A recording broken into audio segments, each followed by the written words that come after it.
Good day, my name is Amory Velukiting, and I'm presenting you today the evolution of a second call that we have in our hospital. First, the setting.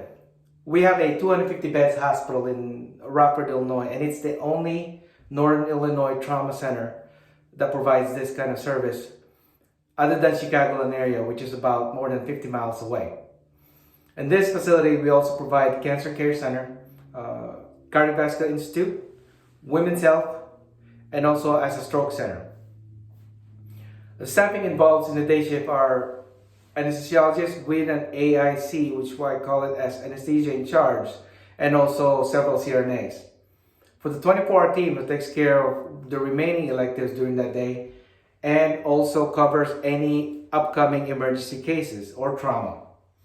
With the 24-hour team, we have a 24-hour CRNA in-house, a 24-hour anesthesiologist, again, in-house, and then on-call at home is a 24-hour anesthesiologist. Emergency cases usually come in unpredictable, and untimely, of course. Usually involves trauma, stab wounds, motor vehicle accidents, gunshot wounds, bowel ischemia, limb ischemia, and also stroke that would require interventional radiology, and oftentimes they require anesthesia support. The hospital really pushes for increased productivity at this point, and so they would try to be as productive as much as possible, but in the end, of course, some of these electives sometimes gets a delay of their cases, and so it spills over towards the evening. Usually the day shift ends their shift at 1700 or 1900, which leaves the 24-hour team to take care of the rest of the cases from that time on till the next day. Because of limited staffing, that pretty much puts a burden to the 24-hour team, and it's not uncommon that we face an emergency procedure while the elective procedures are underway. We can't stop the elective cases, so once they're already in the OR, they just have to finish that case. Oftentimes also we have to hold elective cases, which then again provides a patient that's being unsatisfactory towards the patient and to the surgeons. So we have to be mindful of the productivity on all the cases that's being scheduled that day. Unfortunately, they do get delays into the night.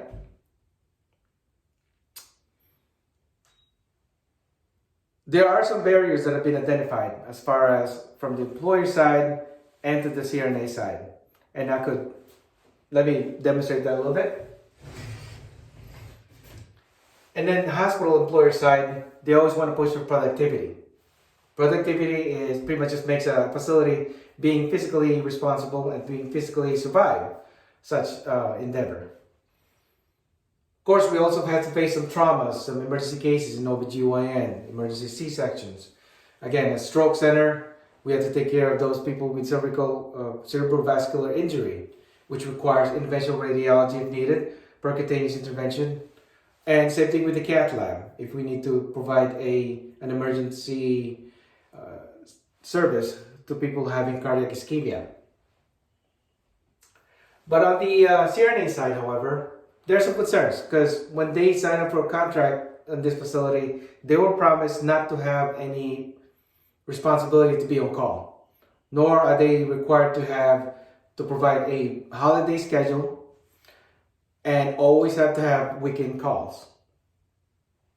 That is the marketing message that we gave to our CRNAs before they sign up. So really, we have to approach this carefully in order to say that we are trying to change their mind and trying to change the whole the message that we got them in.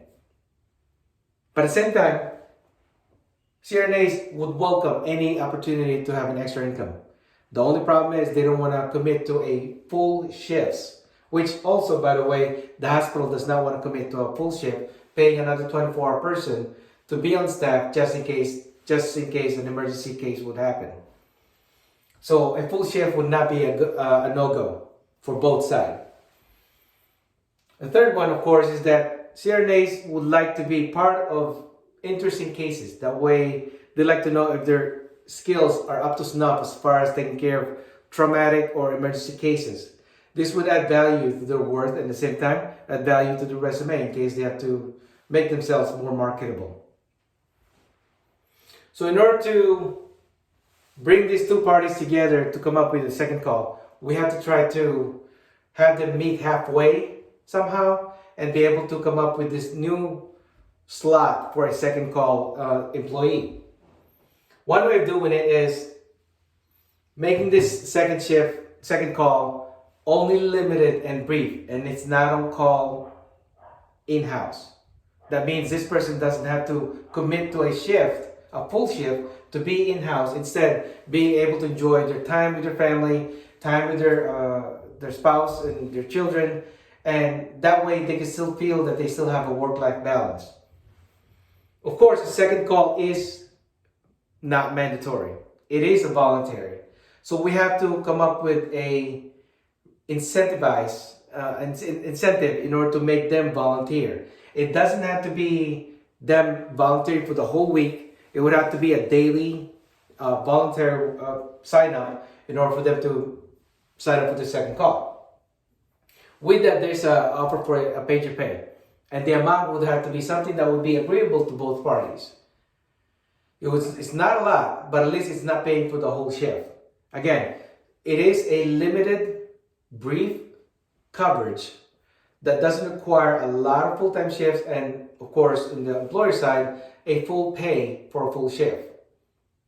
But it does provide a backup call if needed. So with that, we come up with a pager pay, and if they do come in, the second call comes in, that they will be paid hourly at an overtime rate. Now, we then expanded this one not only to the full-timers, but we also expanded to 1099 PRNs and locums if they are interested in doing that. It is to the fact that most of these PRN and locums, they already have commitment to another facility, such as their shift will be from 07 to 1500 or 0700 to 1700. They like the fact that they're not on call being in-house in our hospital. Instead, they are on call from their own homes, and that way, like I said, maintain a work-life balance. But at the same time, they make themselves available for anything for second call coverage from home, and therefore they'll be able to earn some extra income.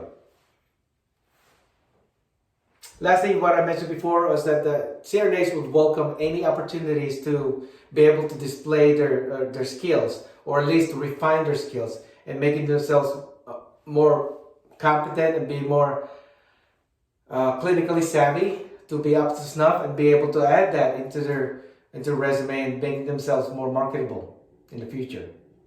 So with that, the CRNAs are always open to any opportunity, something like that, to make themselves work better, extra income, but still at the same time maintaining work-life balance. This second call that we've created is amicable for both parties, and so far we've been having no problem about people signing up. They are happy with the brief call, and once the 24-hour team has been relieved of the elective cases, that they would relieve the second call anyway. They won't leave that second call finishing up that case by themselves because that is the agreement.